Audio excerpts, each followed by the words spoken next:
আমরা বর্তমানে অবস্থান করছি চট্টগ্রাম জেলার চন্দনাইশ থানার ঐতিহ্যবাহী বৌদ্ধ জনপদ ফতেনগর গ্রামে। ফতেনগর গ্রামের দক্ষিণ পূর্ব দিকে অবস্থিত এই বোধিবৃক্ষটি স্বীয় মহিমা গুণে মহাবোধি নামে খ্যাত। এক সময় এই স্থানের মালিকানা পরিবর্তন হয়েছিল। পরিবর্তিত মালিক এই মহাবোধির মহাসত্য সম্পর্কে না জেনে কর্তনের আয়োজন করেন। বোধিবৃক্ষকে কোপ দেওয়ার সাথে সাথে তারা অবশ্য হয়ে পড়ে এবং ফিরে যেতে বাধ্য হয়। তথাপি মালিক এই ঘটনা অগ্রাহ্য করে কর্তনের জন্য নতুন লোক নিয়োগ করে এবং শেষ পর্যন্ত বোধিবৃক্ষের পতন ঘটানো হয়। তারপর বোধিবৃক্ষ পতনের পরপরই কর্তনকারী দল সকলে চোখের সামনে কঠিন যন্ত্রণায় মৃত্যু মুখে পতিত হয়।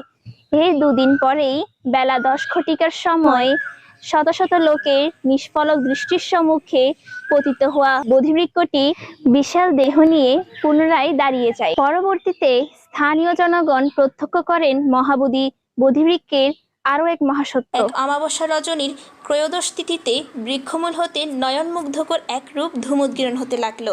এই খবর জানতে পেরে স্থানীয় লোকজন ছুটে এলেন এবং এক অলৌকিক দৃশ্য অবলোকন করলেন। লোকারণ্য সেই বিস্তীর্ণ মাঠ, অর্ঘ্যপ্রদানের এক বিরাট সমারোহ।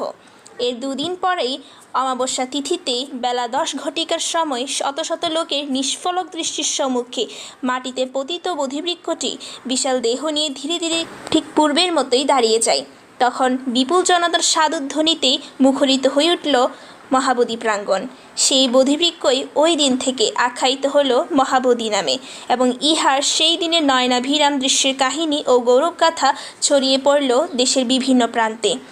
সেই মহাবোধিমূলে তাৎক্ষণিকভাবে নির্মাণ করা হয়েছিল বর্তমানের প্রাচীন বিহারটি এবং নবজীবনপ্রাপ্ত বোধিবৃক্ষটি মহামহিরুহে পরিণত হয়ে মহাবোধি হিসেবে পূজিত হয়ে আসছে। ফতেনগর মহাবোধির এই ইতিহাস ও গৌরবগাথা জানতে পেরে দূর দূরান্ত থেকে ধর্মপ্রাণ নরনারী ছুটে আসেন মহাবোধি তলে তাদের পূজা ও অর্ঘ্য নিয়ে এবং ফিরে যায় পুণ্য সঞ্চয়ের মাধ্যমে পরম প্রশান্তি নিয়ে। 3 দিন মহাবোধির সৌষ্ঠর্য ছড়িয়ে পড়ছে দিক থেকে দিগন্তরে।